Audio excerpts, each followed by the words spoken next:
Chapter 23. Augustine strode along the street with a cup of coffee in his hand. It had been there in that same left hand for over 30 minutes. He wasn't ready for it yet.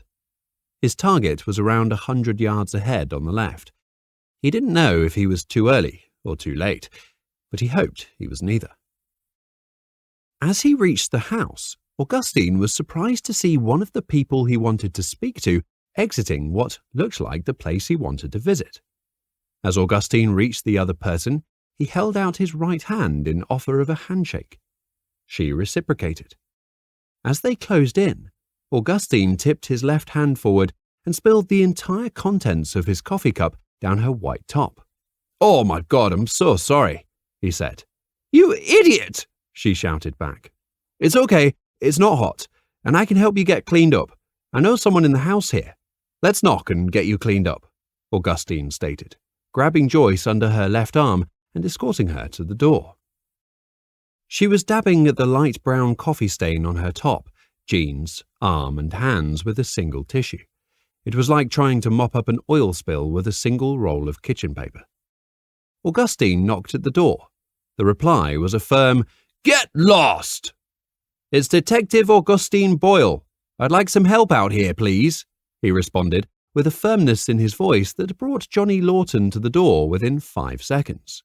He still had the golf club in his hand, a 9-iron, if Augustine wasn't mistaken. "Johnny, this is Joyce. Joyce, Johnny.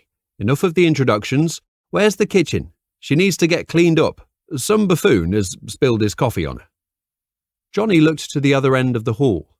Augustine took this as the cue to enter and marched Joyce straight past Johnny and into the kitchen. "Towels!" Augustine barked. Johnny returned with 3 clean towels after a quick run up and down the stairs. "Thank you. Now, can you give the lady a little privacy?" Augustine ordered. Johnny backed away and closed the door behind him. He stood in the hallway, wondering what he was witnessing, or what he was now hearing, plus what he'd just witnessed. Was this a coincidence? Were the detective and the blonde working together? Surely not. Joyce turned her back to Augustine and started the process of cleaning herself down. She took off her top and bra, her jewellery, and placed them all on the kitchen work surface. He watched her from behind, not wanting to take his eyes off her, but at the same time not wanting to see her naked. Augustine spotted something on the counter of the kitchen and slipped it in his pocket. He thought it might come in handy, and he wasn't sure if he would ever get this opportunity again. Joyce was wrapped in a towel and turned to Augustine. Johnny had put a t-shirt in with the towels. She turned her back to Augustine again and put the t-shirt on, feeling the roughness that only a lack of fabric conditioner could bring. Definitely a single man's house. "Well, I'll be off then," Augustine said. Before Joyce could turn around, he was past Johnny and on his way to the front door. She followed him, trying without success to get him to turn around. Augustine made his way along the street in the direction he'd arrived from.